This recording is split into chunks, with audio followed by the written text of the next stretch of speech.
ka diçka tjetër aty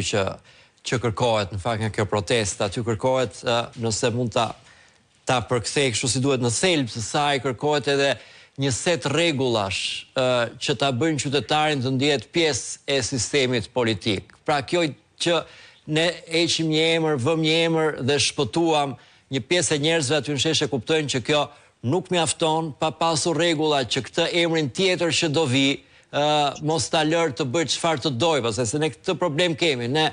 kemi një kryeministër që u votua nga njerëzit shumë vite përpara, s'mbahet mend, dhe pastaj doli jashtë kontrollit të njerëzve, të çdo njeriu, edhe të partisë vet, edhe të gjithëve. Dhe shumë njerëz kërkojnë këtë edhe me këto sloganet ku përmendin emra të ndryshëm. Në fakt, mendoj që duan këtë, dikë që të mos duam institucione që të ruajnë check and balance me njëri tjetrin, që një njeri vetëm mos mund ta marrë gjithë sistemin me vete dhe t'ia çojë peshqesh kujt ti duhet pastaj. Këtu duhen partitë politike të kenë gjithashtu një tjetër ofertë politike me këtë mendim në kokë. Kjo protestë, në opinionin tim, do ndryshojë shumë dimensione. Edhe përqasjen e politikës tashmë ndaj publikut apo ndaj shoqërisë. Por përtej kësaj mendoj që kjo nuk duhet të jetë çështje emrash, se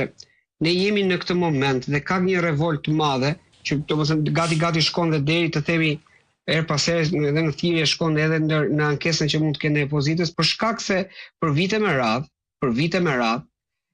ne cedonim në modelin se si po zgjedhim, që do të thotë që nëse një kryeminist, nëse një pushtetar nuk ka mënyrë vlerësimi të drejtë për drejtë me popullin, që do të thotë që nëse ai kontrollon procesin e votimit, atëherë ai pikërisht nuk do t'ia di për të pyetur as qytetarët, as të themi grupet e interesit. Kështu që cedimi është dita e zgjedhjeve. Ajo ditë kur partia në pushtet bën marrëveshje me krimin e organizuar dhe korrupsionin për të manipuluar dhe për të deformuar vullnetin zgjedhor, nga ai moment e tutje, kjo qeveri është aksionere me krimin, jo me qytetarët. Do të pyes krimin se çfarë do bëjnë, nuk do të pyes qytetarët, se si duan më qytetarët. Kështu që prandaj jo më kot kërkesat e të gjithë qytetarëve aty, me një përgjigje shumë të fortë politike, cili do prej tyre, kërkon zgjedhje të lira e të ndershme nëpërmjet një qeverie tranzitore. Ky është modeli që do të sjell të themi më pas atë llogaridhënien e llogaridhënien e qeveritarit ndaj votuesve dhe ndaj qytetarëve. Kështu që ky është elementi dhe patjetër që çdo ligj dhe çdo kërkesë e protestuesve do të kalojë nëpërmjet këtij procesi, që do të thotë nëpërmjet votës të lirë dhe të ndershme, e cila do të vendos të themi një qeveri që pas këtij akti dhe pas kësaj proteste dhe pas këtij reagimi qytetar, zgjimi shoqëror, do të jetë shumë e kujdesshme. Prandaj po thoja që përveç se ne duhet të largojmë ose nëpërmjet suksesit kësaj proteste largon qeverinë aktuale dhe largon keq qeverisjen dhe mënyrën se si është sjell, është një mësim më shumë për të ardhmen tonë, për çdo qeveritar që mund të shkojë në një moment caktuar për të sjellë në këtë formë. Kështu që prandaj kjo është shumë e rëndësishme, është një moment deciziv për Shqipërinë. Protesta ka arritur suksese të jashtëzakonshme deri tani, pasi dhe deri tani ka suksese në vetvete, por jemi destinuar të shkojmë drejt suksesit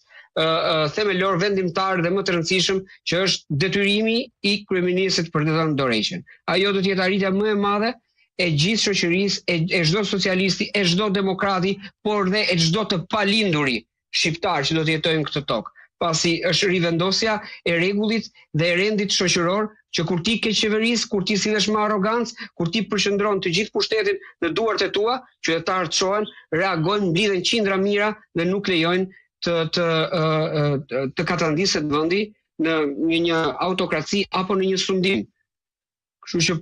këtë do të thoja që është elementi më i rëndësishëm dhe domosdoshmëria që kjo protestë të ketë sukses lidhet pikërisht me momentin ku jemi, por edhe me